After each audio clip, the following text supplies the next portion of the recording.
All right, so I kind of want to talk about like a really cool lucid dreaming technique that I've been doing recently, and it's called haptic induced lucid dreaming. And so basically, what you're gonna do, right, is you're gonna pick out something like an object, right, and what you're gonna do is you're gonna hold this object in your hands as you fall asleep, and focus on like your sense of touch, basically. And this is the technique that's gotten me more false awakenings, more lucid dreams, more stable lucid dreams than pretty much any other technique that I've tried so far. So basically, yet again, you're just gonna pick out an object like this. This is like a weird like a weird like bouncy ball. But I mean, I came up with this technique whenever I use like two dice or something. Like I just randomly decided, oh, okay, what would happen if I, picked up an object and held it in my hands and just focused on it as I fell asleep, and the object started appearing in my dreams. I started to have false awakenings, meaning that I woke up in my bed inside of my dreams. I had more lucid dreams, right? Because I was carrying the awareness with me. And so basically, that's step one is just pick an object to hold in your hands. And so, what you're going to do when you go to sleep at night is you want to start with like a wake back to bed first, meaning that you're going to have like a natural awakening in the middle of the night when you're about to have dreams. So, you're going to want to start off with that.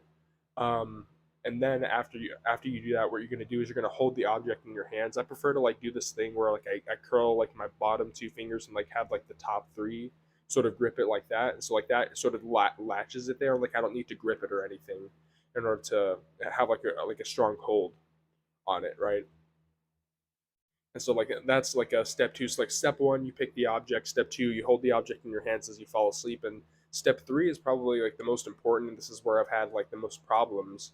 Is like how do you not give yourself insomnia by keeping yourself awake, right? Like how do you have like the perfect balance? And this is where we introduce something that's called image streaming, which means that basically what you're going to do is you're going to observe the images in your mind. So like what if your mind thinks of like giant pink flamingos with like and like people with like top hats like floating around with like hoverboards or whatever. You're gonna think of that. You're gonna like observe that. You're gonna feed into like whatever your brain wants to yap about. You're just gonna okay, that's cool. But then you're also gonna focus on this. You're gonna siphon off some that like, and this is a great way to understand it. Is you're gonna siphon off processing power.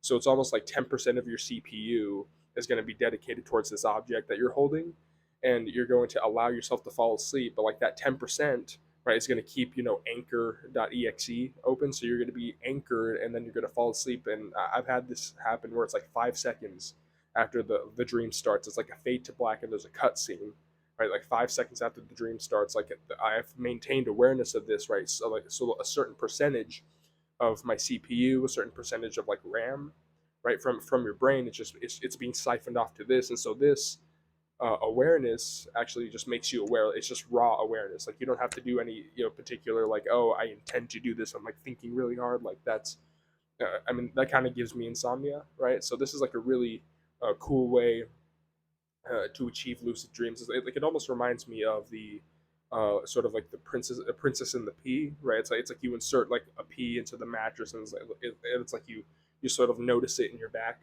or whatever. And this is why I've achieved lots of results from when I first started doing this, because like it's so abnormal. Like you're not used to holding an object as you fall asleep, right? So it's like it's going to influence yeah, it's going to influence your dreams in some way at first.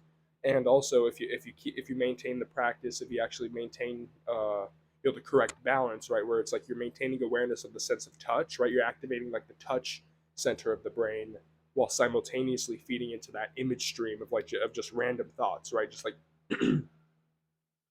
the auto generated thoughts, right? Like just like the random thoughts. So like it seems like the thoughts are just being placed into your head, right? As you fall into like that half awake, half asleep state. If you can balance the image stream and like the anchor, then you should get lucid dreams.